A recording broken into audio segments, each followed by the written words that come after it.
السلام علیکم و رحمت الله و برکاته. ما حاضر حضور داریم در مسجد حضرت محمد مصطفی صلی الله علیه و سلم. حاضر ما در مقبره زیارت کرده به سوی گورستان بقیه نصیب کردگی باشد. بعد از اونجا بعد سوی مسجد بلال رضی الله عنه.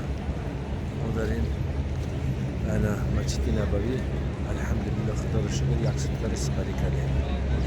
خداوند همتون به همین روز مراد برسانتون. همین نصیب همین زیارتگاه های مقدسات و شما و هر یک کدومی که آرزو داره امید دارد که هر یک مسلمانی را آرزو نمیشه خداوند برساند. پروردگار همه را به همین مراد ناصر.